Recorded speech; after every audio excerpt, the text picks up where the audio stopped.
Vos deux centres de rénovation Home Hardware de Newport et L'Anse-à-Beaufils et votre caisse Desjardins du littoral gaspésien vous présentent Reflet d'ici. La première édition du Bal des Neiges s'est tenue à Grande-Rivière le 27 janvier. Jean-Denis Laperrière revient sur cet événement qui promet un retour en force dès l'hiver prochain. Ce fut un succès.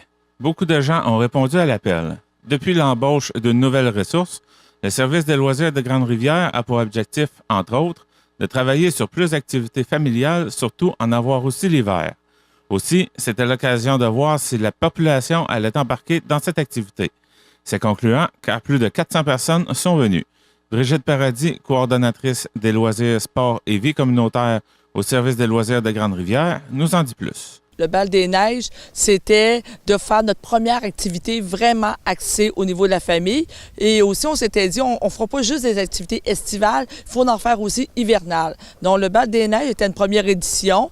Nous aussi, on voulait voir par cet essai-là, voir si les gens allaient embarquer. Nous avons reçu plus de 400 personnes. Donc, je pense qu'il y a un besoin, il y a une demande auprès de la population. Donc, c'est certain que pour nous autres, ça nous encourage. Et l'an prochain, on vise 2 jours d'activité pour le Bal des Neiges. Il y a eu plusieurs activités qui étaient concentrées au même endroit, ce qui permettait à une famille de laisser aller son enfant sur le site.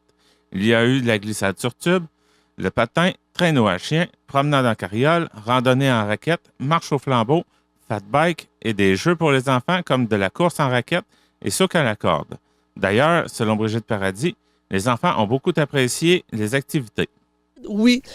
Entre autres, les traîneaux à chiens, là, ça a beaucoup impressionné les enfants, les promenades en carriole, la glissade. Même la patinoire extérieure, pendant un certain temps, elle était pas mal pleine. Donc, je pense que les enfants se sont promenés un peu partout. Bien sûr, une activité comme celle-ci ne se prépare pas seule. L'Horace plein air était le partenaire de l'événement.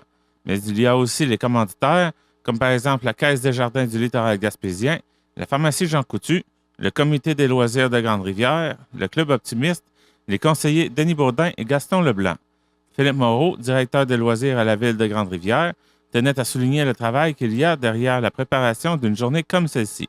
Ces activités-là, Brigitte avait pris soin de remettre des feuillets dans les écoles Grande-Rivière, Sainte-Thérèse, Cap-de-Soie. Nos activités, c'était ouvert à toutes les gens de la MRC. C'était gratuit, puis on en a fait la promotion sur le site Internet.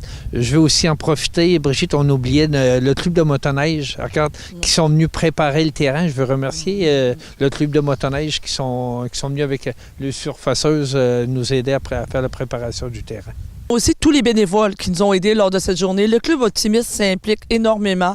Donc, merci beaucoup. Il y a des gens du Club Optimiste qui ont passé la semaine à préparer la patinoire aussi. Donc, merci énormément à toute l'équipe des bénévoles et les gens du Comité des loisirs aussi. C'était Jean-Denis Laperrière à Grande-Rivière.